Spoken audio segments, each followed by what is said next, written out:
मुच्यते। पूर्णस्य पूर्णमादाय पूर्णमेवावशिष्यते।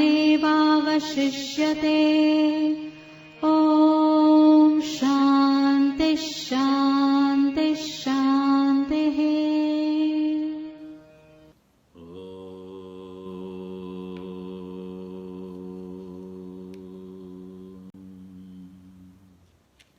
भद्रं कर्णेभिः शृणुयाम देवाः। भद्रं पश्येमाक्षभिर्यजत्राः। स्थिरैरङ्गैस्तुष्ट्वागुंसस्तनूभिर्व्यसेम देवहितं यदायुः। स्वस्ति न इन्द्रो वृद्धश्रवाः। स्वस्ति नः पूषा विश्ववेदाः।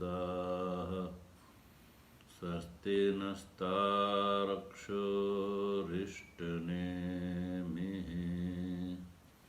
स्वस्ति नो बृहस्पतिर्दधातु। ॐ शान्तिः शान्तिः शान्तिः। शङ्करं शङ्कराचार्यं केशवं बादरायणं सूत्रभाष्यकृतौ वन्दे भगवन्तौ पुनः पुनः। ईश्वरो गुरुरात्मेति मूर्तिभेदविभागिने व्योमवद्व्याप्तदेहाय दक्षिणामूर्तये नमः। ॐ शान्तिः शान्तिः शान्तिः।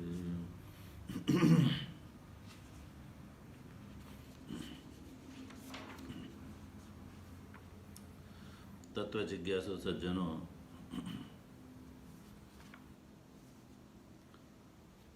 भगवान की परमाणु कंपा से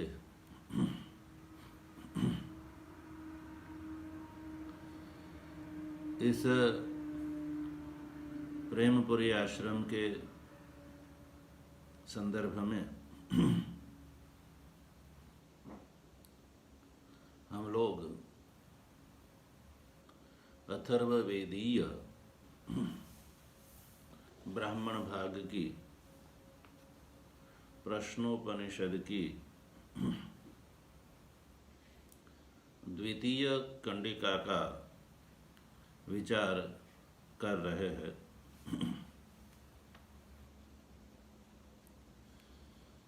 इस कंडिका में जैसे कि आप लोगों को बताया जा चुका है कि सुकेशा भारद्वाज के द्वारा 16 कला वाले पुरुष के संबंध में प्रश्न करने पर आचार्य पिपलाद उत्तर देते हैं और उत्तर देते हुए कहा कि हे सौम्य, ये जो 16 कला वाला पुरुष है जिसके विषय में तुमने पूछा है, वो पुरुष यह अंतः शरीरे एव, ये जो शरीर है उस शरीर के भीतर ही वो विद्यमान है। अब ये जो उत्तर वाक्य है उसके बाद कहा कि यस्मिन् एताः षोडश कला प्रभवन्ति, तो जिसमें ये जो 16 कलाएं है उसकी उत्पत्ति होती है, उसका प्रादुर्भाव होता है। वो पुरुष जो है वो इस शरीर के भीतर ही है। शरीर के अंदर जो हृदय पुंडरीक आकाश है उसके मध्य में वह विद्यमान है।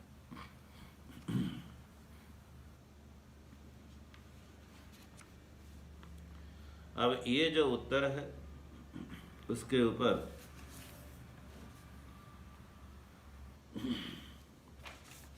भगवान भाष्यकार ने सैद्धांतिक प्रतिपादन करने के अनंतर यही उत्तर के माध्यम से विज्ञानवादी बौद्ध, शून्यवादी बौद्ध, नैयायिक एवं चार्वाक जो किसी न किसी रूप से चैतन्य को प्रतिक्षण उत्पन्न होने वाला, नष्ट होने वाला यानी कि अनित्य मानते हैं, उसका खंडन किया। और खंडन करने के फलस्वरूप यही निश्चय हुआ कि चैतन्य जो है वो एक है, नित्य है एवं इस समस्त प्रपंच का वो अधिष्ठान है।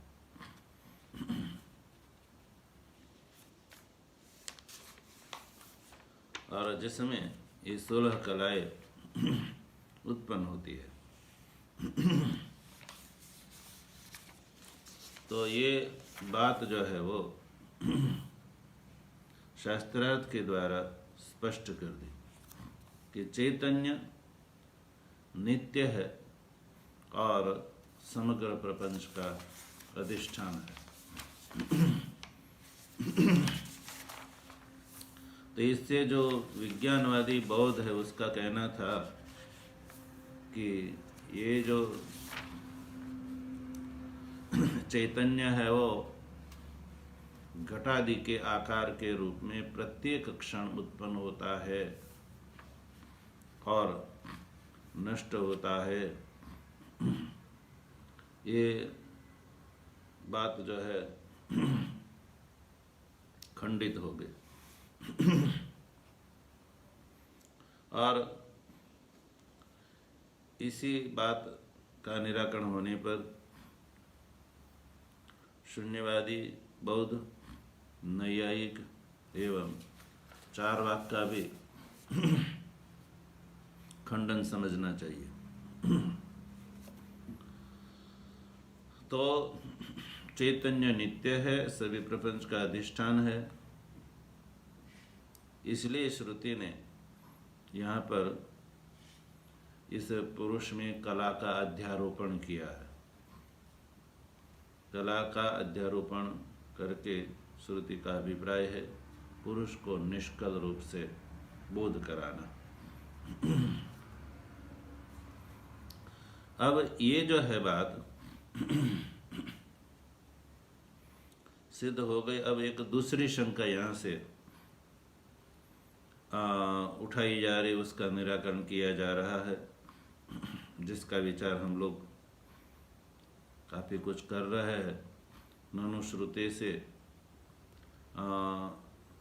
बदरम इव अभ्यंतरी कुर्यात, यहाँ तक का जो भाष्य ग्रंथ है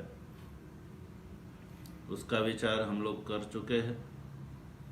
बीजादिवत स्याद इति चेत, इस शंका से आगे बढ़ना है, किंतु आप लोगों को पुनः ये जो नई शंका है जिसका यहाँ पर निराकरण करना है, उस शंका को मैं आपको पुनः संक्षेप से बता देता हूँ ताकि उत्तर ग्रंथ के साथ आपका संबंध बना रहे।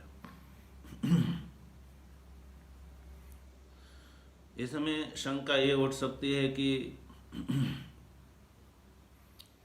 कि चैतन्य नित्य नहीं हो सकता है,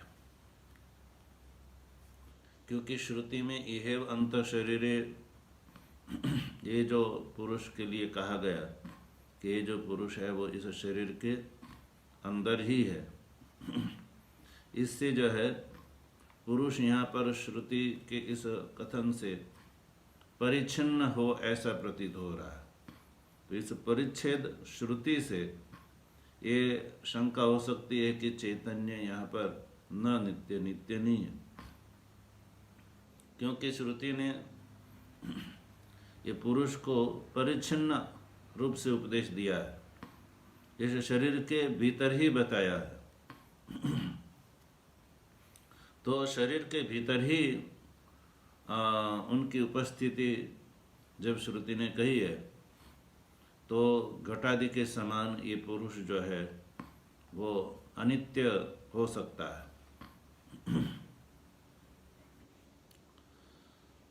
ये शंका हो सकती है कि जो परिच्छिन्न होता है वो अनित्य हुआ करता है। जैसे घटादि परिच्छिन्न है इसलिए वो अनित्य है, वैसे ही ये परिच्छेद श्रुति से यही निश्चित होता है कि चैतन्य नित्य नहीं है, क्योंकि श्रुति ने उसका परिच्छेद यानी शरीर के अंतर्वर्ती उपदेश दिया है, इसलिए चैतन्य नित्य नहीं है। ये जो शंका है उसका उत्तर जो है दिया जा रहा है। और पूर्व पक्षी की बात को समझने के लिए भाष्यकार ने दृष्टांत भी दिया, कुंड बदरवत पुरुषः। कुंड में जैसे बद्री फल रखा हुआ है, तो बद्री फल जो है कुंड से जैसे घिर गए हैं, परिच्छिन्न हो गए, ठीक इसी प्रकार से ये जो पुरुष है वो पुरुष भी परिच्छिन्न, हाँ ये पुरुष भी परिच्छिन्न ही है, कुंड में बदर की भांति पुरुष भी परिच्छिन्न ही है, क्योंकि यह अंतः शरीर है इति श्रुते है। इस श्रुति में पुरुष का शरीर के अंतर्वर्ती उपदेश दिया गया है, इससे ये पुरुष परिच्छिन्न ही है, कुंड में बदर की भांति ऐसा निश्चय होता है। तो ये पूर्व पक्ष की बात का खंडन करते हुए भाष्यकार ने न से निषेध किया थी, चेत न, ऐसा यदि पूर्व पक्ष कहते हैं तो ऐसा नहीं किया कह सकते, क्योंकि ये जो पुरुष है वो प्राणादि कला का कारण है। जो भला प्राणादि कला का जो कारण है तो उसको यहाँ पर परिच्छिन्न नहीं बताया जा सकता है। यदि ये जो पुरुष शरीर मात्र परिच्छिन्न यदि होता तो प्राण श्रद्धादि का की रूप जो कलाएं है उस कला का कारणत्व जो है वो कैसे कह सकते हैं, उसका बोध कैसे हो सकता है, नहीं हो सकता है, क्योंकि ये जो शरीर है वो तो कला का कार्य है। जो कला का कार्य है, कला से उत्पन्न हुआ है, ऐसा शरीर जो है, शरीर में ये पुरुष परिच्छिन्न कैसे रह सकता है। और पुरुष का जो कार्य कला है, पुरुष का कार्य कलाएं है, उस कला का कार्य ये शरीर है। तो ये जो शरीर है वो पुरुष को अपने भीतर परिच्छिन्न रूप से कैसे रख सकता है। जैसे कुंड में बदर की भांति ये जो पुरुष है, ये पुरुष ये जो शरीर है पुरुष को अपने भीतर कैसे कर सकता है, क्योंकि पुरुष है वो कला का कारण है, और ये कलाएं है वो शरीर का कारण है। तो शरीर की दृष्टि से देखा जाए तो ये जो पुरुष है वो कारण का कारण हुआ। कारण का कारण यानी शरीर का कारण हुई कला, और कला का कारण हुआ पुरुष। तो अपने कारण के कारण को पुरुष जो है, ये जो शरीर है वो पुरुष को कुंड में बदर की भांति अपने अभ्यंतर कैसे कर सकता है, अपने भीतर उसको घेर करके कैसे रख सकता है, अर्थात कि नहीं रख सकता है।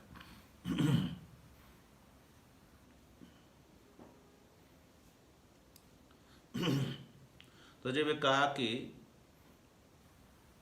कारण का जो कारण है वो पुरुष, उस पुरुष को ये जो कला का कार्य, ये जो शरीर है वो कुंड में बदर की भांति अपने अंदर कैसे रख सकता है, अर्थात नहीं रख सकता है। तो यहाँ तक बात हो गई थी। अब इसके ऊपर, इस कथन के ऊपर शंका है कि बीजादिवत स्यात् इति चेत। शंकाकार कहते हैं कि ये हो सकता है, बीजादि के समान हो सकता है। कैसे बीजादि के समान ये जो शरीर है वो भी अपने कारण के कारण को अपने भीतर अंदर कर सकता है, घेर करके रख सकता है। जैसे बीज है वो रह जाता है, वैसे ही बीजादिवत बीज कैसे रख सकता है। तो देखो भाष्यकार आगे खुद लिखता है कि बीज का कार्य जो है वो वृक्ष है, बीज का कार्य वृक्ष है और वृक्ष का कार्य फल है। वो जो फल है वो फल अपना कारण जो वृक्ष, और वृक्ष का जो कारण बीज, उस बीज को फल अपने अंदर घेर करके जैसे रख लेता है। ये देखा जाता है, इसलिए ये अयोग्य नहीं है। इस तरह से ये शरीर भी जो है वो पुरुष को इस प्रकार से अपने अंतर्गत कर सकता है। भाष्यकार खुद ये जो बीजादिवत ये दृष्टांत है उसको स्पष्ट करते हुए शंकाकार की जो अभिप्राय है उसको और स्पष्ट कर रहे हैं। बीजादिवत स्यादिति चेत, ये जो है शंका ग्रंथ है उसका भाष्यकार जो है विस्तार से शंकाकार का अभिप्राय बता रहे हैं। यथा बीज कार्यम वृक्षः तत्कार्यम च फलम स्वकारण कारणम बीजम अभ्यंतरी करोति आम्रादि तद्वत् पुरुषम अभ्यंतरी कुर्यात् शरीरम स्वकारण कारणम अपि इति चेत। ये जो बीजादिवत स्याद् इति चेत, ये जो शंका ग्रंथ का ही ये विस्तार है, उसमें बीजादिवत ये जो दृष्टांत है उसको खोल करके भाष्यकार ने इस पंक्ति में बताया। क्या है दृष्टांत देखो कि यथा मने जिस प्रकार से बीज का कार्य, बीज है आम्रादि का बीज है समझ लो, गुटली है, वो गुटली हुआ यहाँ पर बीज। गुटली को जब जमीन में गाड़ देते हैं तो उसका कार्य वृक्ष वो 5-25-50 साल में जो है बहुत बड़ा वृक्ष हो जाता है। तो वो बहुत बड़ा जो वृक्ष है वो बीज का कार्य हुआ, वृक्ष का कारण हुआ बीज और बीज का कार्य हुआ वृक्ष। अब जब वृक्ष जो है बीज से उत्पन्न हुआ, जो वृक्ष है वो वृक्ष जब फलने लगता है तो वो फल जो है वो वृक्ष का कार्य हुआ, फल वृक्ष से उत्पन्न होता है, इसलिए वृक्ष का कार्य फल हुआ।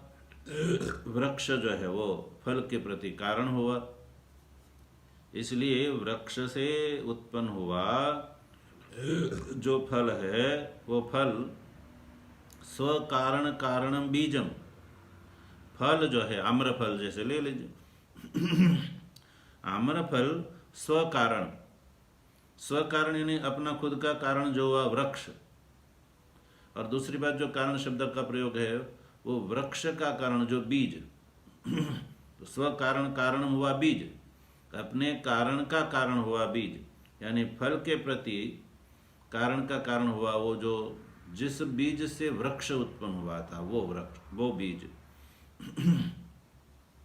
उस बीज को आम्रफल, आम्र वृक्ष से जो उत्पन्न हुआ जो फल है, परवर्ती जो फल है, वो फल का जो फल में रहने वाला जो बीज है, उस बीज ने उस फल ने अपने बीज को अभ्यंतरित किया। फल ने अपना कारण जो वृक्ष का कारण जो बीज है, उस बीज को फल ने अपने अभ्यंतर जैसे कर लिया है। फल है आम्रफल। उस आम्रफल के अंदर जो बीज है, वो बीज जो है वो फल की दृष्टि से स्व कारण अपना कारण हुआ वृक्ष, उस वृक्ष जिससे उत्पन्न हुआ था वो जो बीज, उस बीज ने ही जो है आम्रफल से आम्रफल ने अपने अंदर जैसे कर रखा है। तद्वत माने ठीक इसी प्रकार से ये जो पुरुष है वो पुरुष भी पुरुषम अभ्यंतरी कुर्यात शरीरम, इस पुरुष को भी ये जो शरीर है, ये शरीर भी पुरुष को अपने अंदर जो है वो कर सकता है। स्व कारण कारणमपि, पुरुष जो है वो स्व कारण का कारण होते हुए भी शरीर जो है पुरुष को अपने अंतर्गत कर सकता है। स्व कारण कारणमपि, खुद के कारण का कारण होते हुए भी ये जो शरीर है वो पुरुष को अपने अंदर कर सकता है। स्व कारण हुआ मतलब शरीर, शरीर की दृष्टि से पहली कोटि कारण हुआ शरीर का कारण कला, वो स्व कारण हुई। शरीर का स्व कारण माने शरीर का कारण कला, फिर वो कारण का कारण माने कला का कारण हुआ वो पुरुष।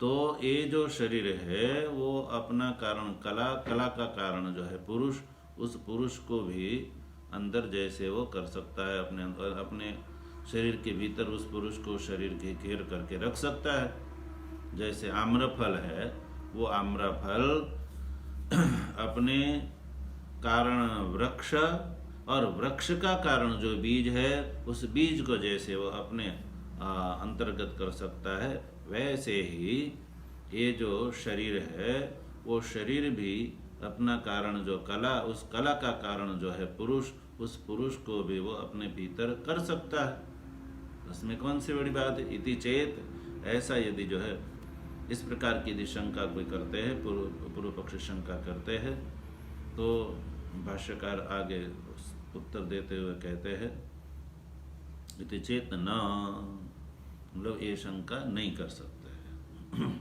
श्रुति का अभिप्राय यहाँ ये नहीं है।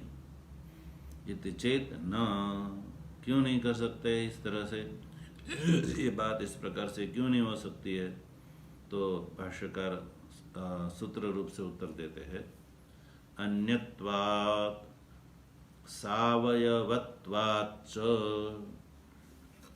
कहा कि अन्य होने से और सावयव होने से, दृष्टांत में तो ये हो जाता है, किंतु दाष्टान्त में ये बात नहीं कट सकती है। अन्यत्वात्, अन्यत्वात् से अभिप्राय है, देखो ये जो वर्तमान में जो आम्रफल है, उस आम्रफल अपना कारण जो वृक्ष जिससे उत्पन्न हुआ था, वो वृक्ष का कारण बीज, उस बीज से ये आम्रफल के अंदर जो रहने वाला बीज है वो अलग है, बीज अन्य है। स्व कारण कारण जो है बीज है, उस बीज से ये जो आम्रफल के अंदर जो रहा बीज है वो अन्य है। यानी जो आम्रफल है, जो उसका कारण वृक्ष और वृक्ष का कारण जो बीज था, वो बीज को जमीन में गाड़ दिया था। फिर वो बीज जो है वृक्ष के आकार के रूप में वो प्रस्फुटित हो गया, फिर उस वृक्ष के ऊपर कहीं एक फल लग गए और उस फल के फल को आप जब आम्रफल है उसको चूस लेते हैं, उसके छिलका उखाड़ दे तो अंदर से बीज निकलता है। तो वो जो बीज है वो जिस बीज से वृक्ष उत्पन्न हुआ था उस बीज से ये बीज अलग है, दूसरा है, अन्य है, यानी भिन्न है, वो ही बीज नहीं है। बीज तो उससे उस एक बीज से वृक्ष में कई एक जो है फल और फल में कई एक बीज उत्पन्न हुए, किंतु वो ही जिस बीज से वृक्ष उत्पन्न हुआ वही बीज इसको आप नहीं कह सकते, अन्य बीज हुआ वो, इसलिए अन्यत्वात्। इसलिए दृष्टांत में तो ये हो सकता है कि जो है फल है वो अपने कारण के कारण को अपने अंदर भीतर करता है, बीज को भीतर करता है, तो दृष्टांत में तो ये बात हो सकती है, किंतु दृष्टांत में ये नहीं हो सकती है। तो दृष्टांत में तो जैसे बीज है वो अपने कारण के कारण बीज से जैसे अन्य है, और उसके साथ इतना ही नहीं, सावयवत्वाच्च, वो सावयव भी है, यानी अपने कारण रूप जो बीज है वो बीज की अपेक्षा ये अवयव वाला भी है, सावयव भी है।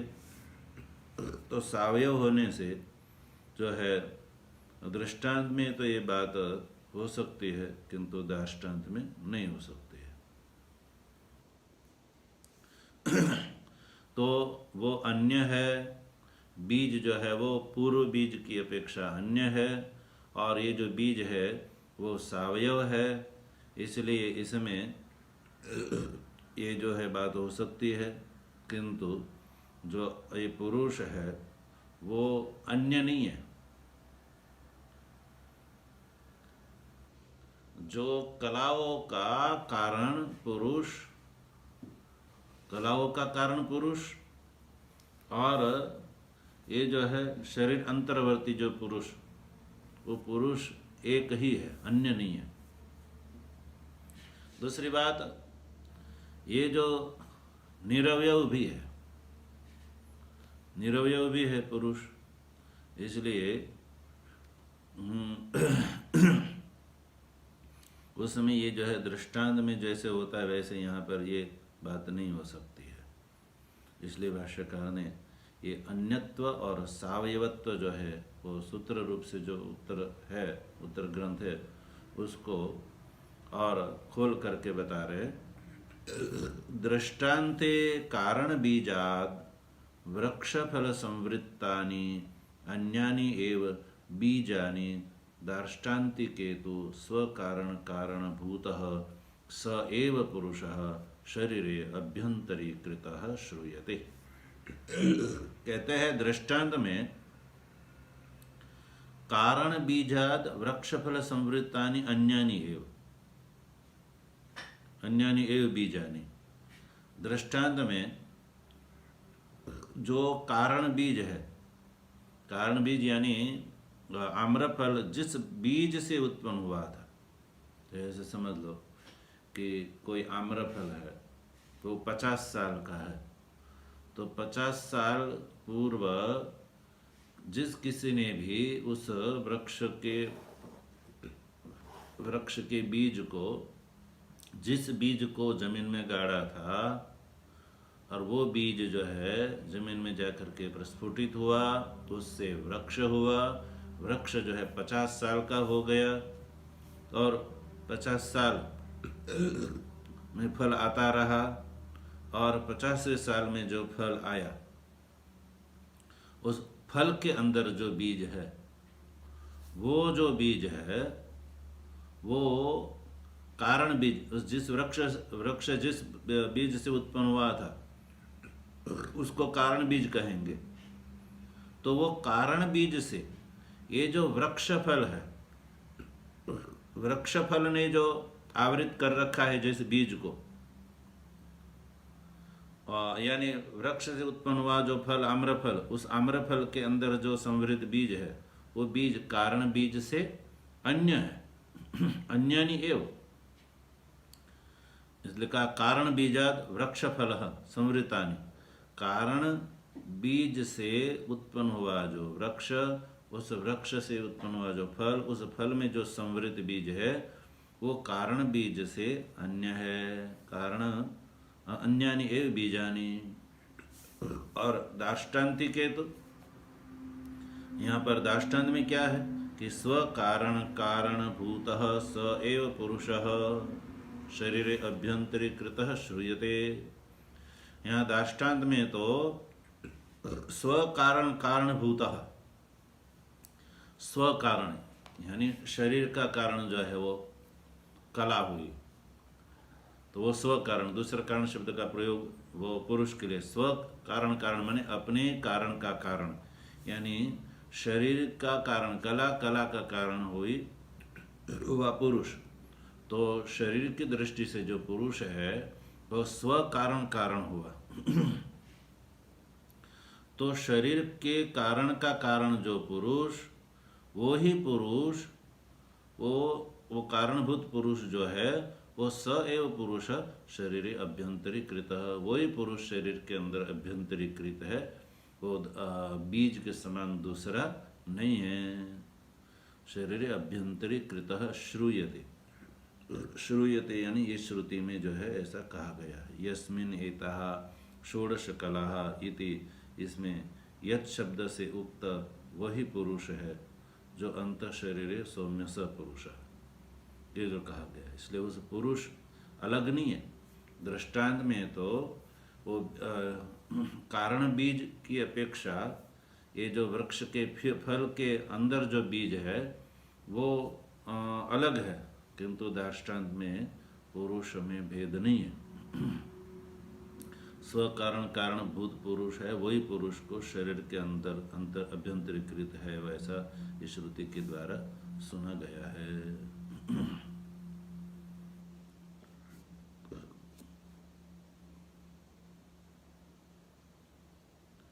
अब जो है द्वितीय हेतु है सावयवत्वाच्च।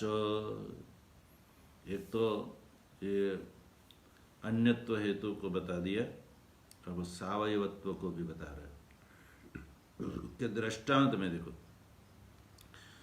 बीज वृक्षादीनां सावयवत्वाच्च स्यात् आधार आधेयत्वं निरवयवश्च पुरुषः सावयवाश्च कलाः शरीरं च एतेन आकाशस्य अपि शरीर आधारत्वम् अनुपपन्नं किम उत आकाश कारणस्य पुरुषस्य तस्माद् असमानः दृष्टान्तः।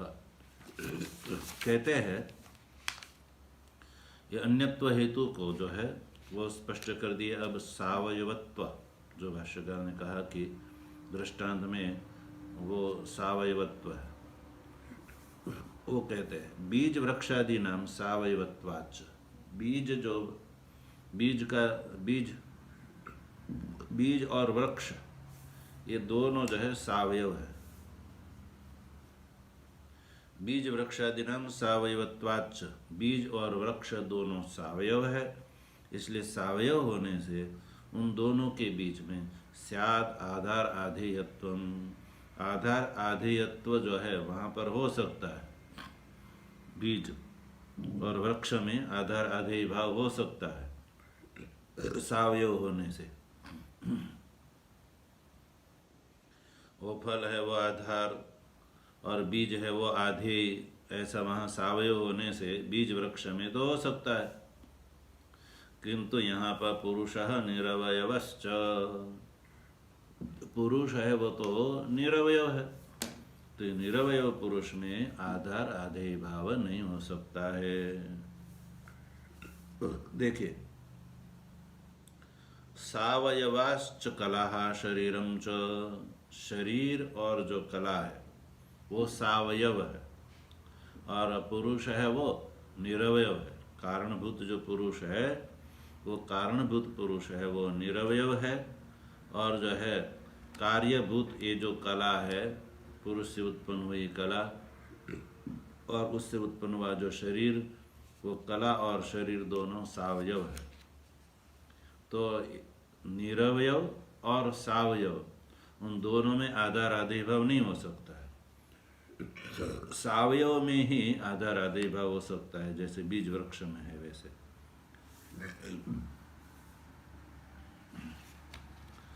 तो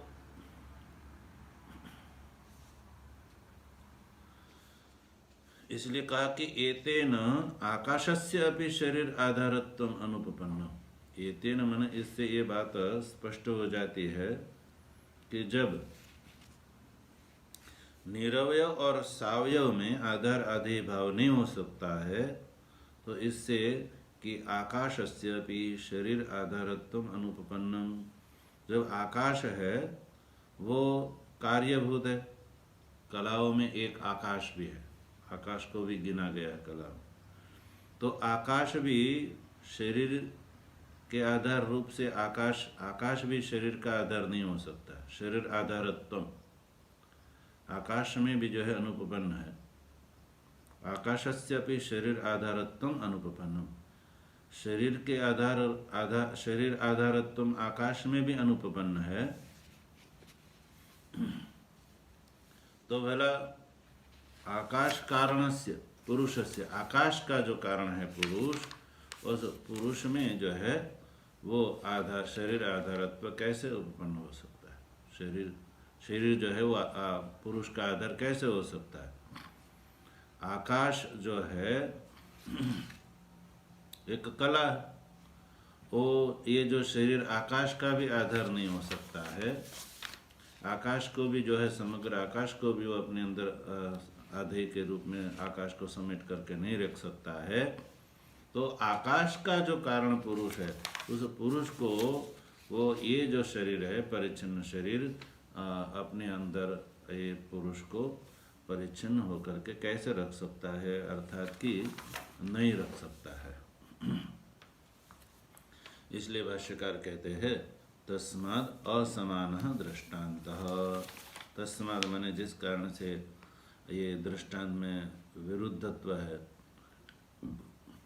इसलिए असमान दृष्टांत। दृष्टांत में अन्यत्व और सावयत्व बैठा हुआ, तो इस दृष्टांत में नहीं घट रहा है, इसलिए दृष्टांत असमान। इसलिए इस दृष्टांत को ला करके पूर्व पक्षी के कहने से अनुसार यहाँ पर पुरुष को आप जो है कुंड बदर की भांति परिच्छिन्न साबित नहीं कर सकते हैं। इसलिए कि पुरुष जो है कुंड में जैसे बदर है, उसी प्रकार से ये पुरुष शरीर के भीतर है। ये जो है शरीर के भीतर ही, उसको आप नहीं बता सकते हैं। शरीर के भीतर होने का अभिप्राय जो है वो भाष्यकार खुद स्पष्ट करेंगे।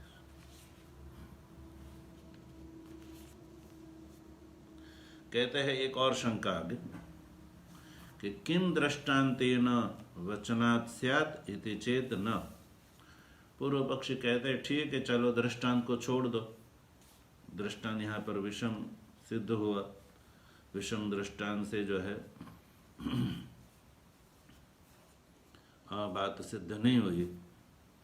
तो वचनात् स्यात्, श्रुति का वचन प्रमाणभूत है, और श्रुति ने खुद यहाँ कहा इहेव अंतः शरीर, इहेव अंतः शरीर। इसमें जो है एव शब्द से यही श्रुति का कथन सिद्ध होता है कि पुरुष को श्रुति खुद शरीर के भीतर बता रही है। तो श्रुति का वचन है, वो वचनात् स्यात्, वचन से तो आपको मानना ही होगा। वचन को आप वचन का इनकार नहीं कर सकते। दृष्टांत को विषम बता करके आप उसको इनकार कर सकते हो, किंतु वचनात् स्यात्, वचन से आपको मानना होगा कि वचन से कि ये पुरुष है वो शरीर के अंदर रहने से परिच्छिन्न है, और परिच्छिन्न जब शरीर हुआ तो परिच्छिन्न होने से ये पुरुष अनित्य है, ये भी बात आपको माननी होगी। ऐसा पूर्व पक्षी का कहना है कि किम दृष्टांतेन वचनात् स्यात् इति चेत, वचन से तो ये शरीर परिच्छिन्न है, ऐसा हो ही जाएगा। शरीर पुरुष जो है शरीर परिच्छिन्न है, इसलिए परिच्छिन्न होने से पुरुष अनित्य है, ये बात जो है स्यात् माने सिद्ध हो जाएगी। ये जो है पूर्व पक्षी की शंका है, तो उसको कहते इति चेत न, ऐसा नहीं कह सकते। वचन से भी जो है वचनस्य अकारकत्वात्, कहा कि जो वचन है वो कारक नहीं है, वचन जो है अकारक है, अकारकत्वात्, वचन मात्र से जो है वो ये बात सिद्ध नहीं हो सकती है। कैसे? उसको जो है व्यतिरेक रूप से बता रहे, देखो, नहीं वचनम वस्तुनः अन्यथा करणे व्याप्रियते, वचन से वस्तु अन्यथा नहीं की जा सकती है। वचन से तो वस्तु जो है वैसे वैसे ही रहती है, वचन से आप वस्तु को अन्यथा नहीं कर सकते। नहीं वचनम वस्तुना अन्यथा करणे व्याप्रियते, वचन का जो व्यापार है वो वस्तु को अन्यथा नहीं कर सकता है। तो फिर क्या होता है? किम तर्हि, तो कि यथाभूत अर्थ अवद्योतने व्याप्रियते, यहाँ लगा लीजिए। किम तर्हि, तो फिर क्या है? वचन क्या करता है? तो कि यथाभूतार्थ अवद्योतने व्याप्रियते, वचन को आप वहीं पर उसका यूज कर सकते हैं जहाँ यथाभूत अर्थ का अवद्योतन करने के लिए ही वचन कारण हो सकता है। यथाभूत अर्थ माने जैसा अर्थ है वैसे ही अर्थ को बताने के लिए, यथार्थ अर्थ को बताने के लिए जो है वचन कारण हो सकता है। तो इस तरह से परिच्छिन्न शब्द यहाँ इहेव अंतः शरीरे, ये जो श्रुति वाक्य का जो अभिप्राय और श्रौत अर्थ के रूप में स्पष्ट करने के लिए जो आवश्यक शंका थी, उस शंका का निराकरण हो गया। तस्माद् अंतः शरीर इति एतद् वचनम अंडस्य अंतर व्योम इति वच्च द्रष्टव्यम।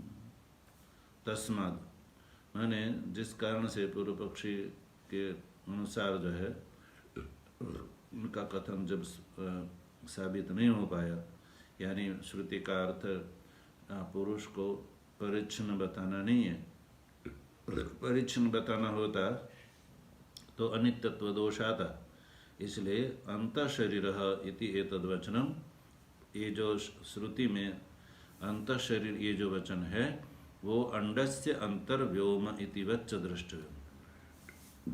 अंडस्य अंतर्व्योम, अंडस्य अंतर्व्योम यानी अंडे के अंदर जैसे आकाश है, अंडे के अंदर जो आकाश है, इस कथन के समान ही इसको समझना चाहिए।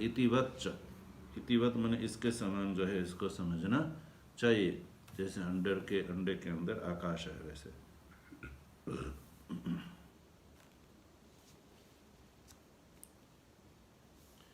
अंडस्य अंतर्व्योम अभिप्राय है, अंडस्य अंतर्व्योम इतिवत।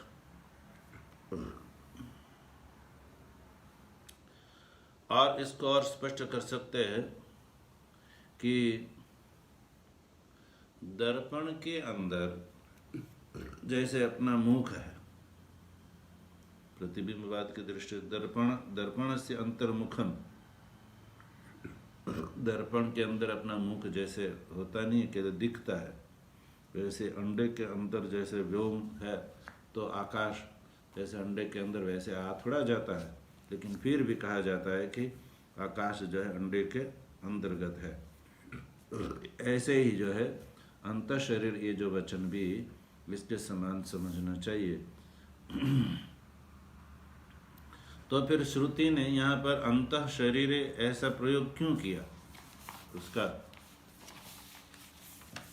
तो कहा उपलब्धि निमित्तत्वाच्च दर्शन श्रवण मनन विज्ञानादि लिंगे है अंतः शरीरे परिच्छिन्न एव ही उपलभ्यते पुरुष।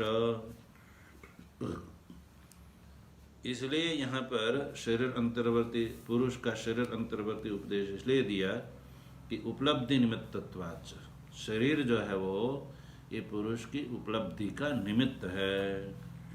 पुरुष का दर्शन जो है इस शरीर के अंतर्भूत जो हृदयाकाश है उसमें ही होता है। जिस महापुरुषों ने इस आत्म तत्व को पाया वो कहीं बाहर नहीं पाया है, अपने हृदयाकाश में ही जो है स्वरूप रूप से पाया है। उपलब्धि निमित्तत्वाच, ये शरीर जो है वो उपलब्धि का निमित्त है। कैसे उपलब्धि का निमित्त है? देखो, दर्शन श्रवण मनन विज्ञान आदि लिंग है अंतः शरीरे परिचिन्न इव ही उपलब्ध है। कैसे उपलब्ध होता है? उपलब्धि का निमित्त कैसे है? कैसे पुरुष की इसमें उपलब्धि होती है? तो कहते हैं दर्शन लिंग है अंतः शरीरे परिचिन्न इव ही उपलब्धति पुरुष। श्रवण मनन विज्ञानादि लिंग है, इस दर्शन लिंग से श्रवण मनन इत्यादि जो विज्ञान इत्यादि जो लिंग है, उस लिंगों के द्वारा ये जो शरीर के अंदर ये जो है पुरुष परिचिन्न इव उपलब्धते, पुरुष मानो ये शरीर के अंदर परिचिन्न होता हुआ हो उपलब्ध होता है, इसलिए उपलब्धि का निमित्त है शरीर। यानी जब आप कोई पदार्थ का दर्शन करते हैं तो दर्शन रूप लिंग से ये ही पुरुष यहाँ पर उपलब्ध होता है। आप कुछ कान से सुनते हैं तो कान के अंदर सुनने की स्वयं सामर्थ्य तो है नहीं, तो ये जो श्रवण क्रिया है वो शरीर क्रिया रूप लिंग से ये प्रतीत होता है कि ये पुरुष अंतर्वर्ती शरीर, ये पुरुष जो है वो शरीर अंतर्वर्ती है, ऐसे पुरुष की उपलब्धि होती है। आप मनन करते हैं, आप जानते हैं, कोई भी इंद्रियों की क्रिया करते हैं तो उस इंद्रियों की क्रिया के माध्यम से ये पुरुष जो है परिच्छिन्न की भांति इस शरीर के अंदर उपलब्ध होता है।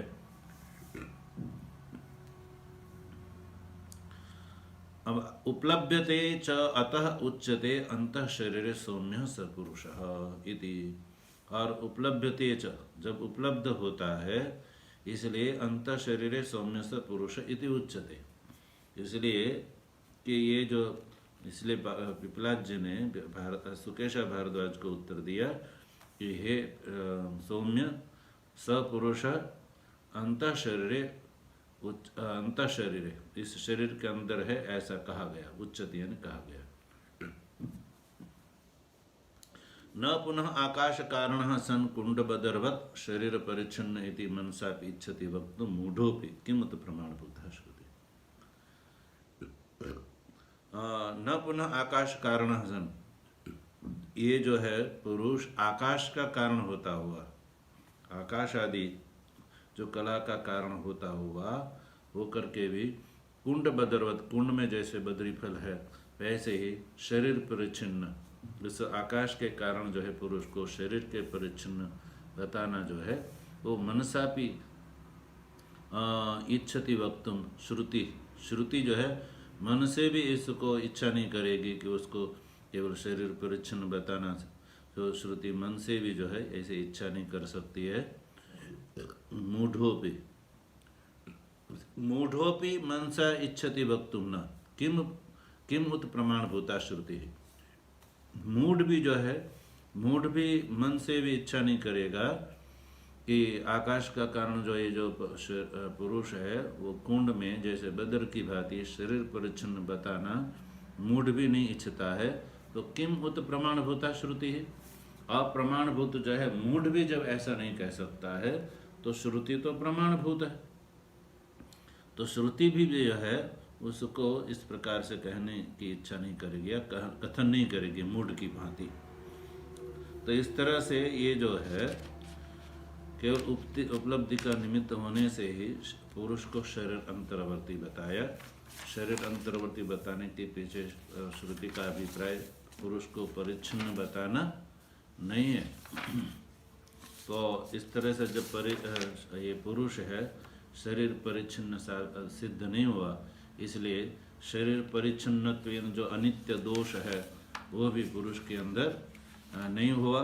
इसलिए पुरुष जो है वो नित्य है, एक है, नित्य है और एक है, और ये समग्र प्रपंच का यानी कला का कार्य जो है समग्र प्रपंच का ये अधिष्ठान है, और अधिष्ठान है इसलिए वो नित्य है। और ऐसे पुरुष का बोध होने पर श्रेय की प्राप्ति होती है।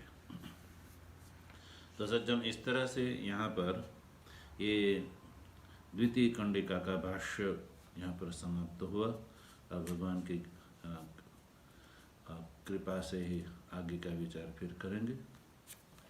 ओम भद्रं कर्णेभिः शृणुयाम देवाः भद्रं पश्येमाक्षभिर्यजत्राः स्थिरैरङ्गैस्तुष्टुवागुंसस्तनूभिर्यशेम देवहितं यदायुः स्वस्ति न इन्द्रो वृद्धश्रवाः स्वस्ति नः पूषा विश्ववेदाः स्वस्ति नस्तार्क्ष्यो अरिष्टनेमिः स्वस्ति नो बृहस्पतिर्दधातु। ॐ शान्तिः शान्तिः शान्तिः। शङ्करं शङ्कराचार्यं केशवं बादरायणं सूत्रभाष्यकृतौ वन्दे भगवन्तौ पुनः पुनः। ईश्वरो गुरुरात्मेति मूर्तिभेदविभागिने व्योमवद्व्याप्तदेहाय दक्षिणामूर्तये नमः। ॐ शान्तिः शान्तिः शान्तिः। ॐ शान्तिः शान्तिः।